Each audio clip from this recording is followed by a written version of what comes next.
Hey everybody, welcome to Lake August Gardens. Happy New Year. I hope that you guys had a fantastic New Year's and that the new year will bring you all that you hope to have. I think 2022 is going to be fantastic and I hope you guys are staying warm. It has gotten cold here in East Texas. Nevertheless, what a great time to reflect on what we should have in our gardens or what we could consider adding to our gardens. And I wanted to support you guys in knowing 3 plants that I love to have in my winter garden. These are plants that I think can grow in almost any zone. 2 I've used over the years, and 1 I actually came to know about just last year, and it's amazing. So the first plant that I really love to have in the garden that gives you some winter interest as well as spring and summer interest is the giant purple Ajuga. Giant purple Ajugas are beautiful. They actually have evergreen foliage. They love sunny areas or shady areas or part sun shade areas. I've grown them in all different types of beds, whether they were full sun, partial sun, under tree canopies, and they're really beautiful. They typically bloom purple or blue spikes in the spring. There are other varieties, but I really love the giant purple because it fills in quite quickly. In the spring, they grow in mass. This is my Ajuga patch. This is one of the first patches, believe it or not. This Ajuga started with 1 piece. This was 1 piece about a year ago, and this is just the growth and how much it spread from just a 1 piece from last winter, fall, and in the spring it multiplied. And it's really easy to divide when you pick it up. You can see there's these pieces here. I'll just break this off. When you divide your Ajuga, you just take, this is 2 plants, but you can see the root system. All you need to do is stick that in the ground. Actually, there's 3. There's another one there. I divide them that way and I just take them and stick them in the ground, cover that with soil, and that piece will create a whole new plant in the spring. So Ajugas are really hardy plants. We're in the middle of winter right now, at the top of the new year.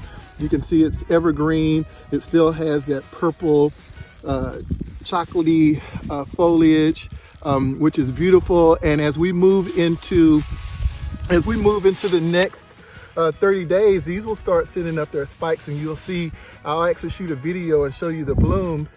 But you can see from this grass I have here, this is about 30 or 40 plants that I'll be able to remove and take to another location. And again, they're really easy to transplant. You can do it any time of the year. Look at that root system there that you can take from. This is 1 plant, but it has many plants within the one that will actually create a beautiful bordering your garden. So I think the Ajuga is one you should definitely have. This area right here is in full sun.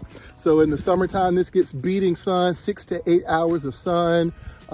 It is kind of sheltered a little bit from the evening sun because of this butterfly bush here, but you can see it's really dense. It also is a good weed suppressant because it grows so dense like this. It really prevents any weeds that gets thrown into the beds from germinating. So it suppresses weeds really well. So this is one of the plants that I certainly recommend for your winter garden, which is the giant purple Ajuga.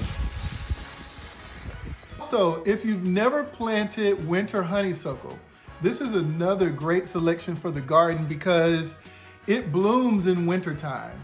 It's not the vine that most people think of. It's more of a shrub. I think it's native to China, but it's been here in America for some time. I'll post some links with more information about it if you want to do some research to have it in your garden. But what I really like about it is that it makes a great cut flower. You can cut these in winter once they start blooming.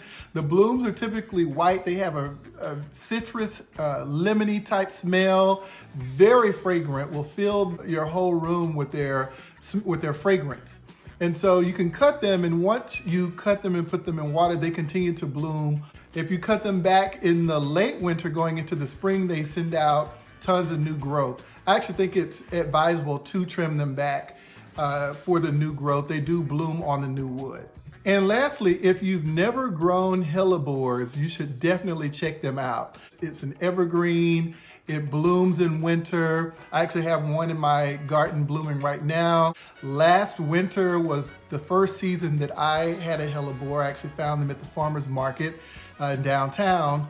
And I planted it in a sunny spot. It bloomed, and it actually survived that crazy winter storm we had where we were in the negatives and bounced right back.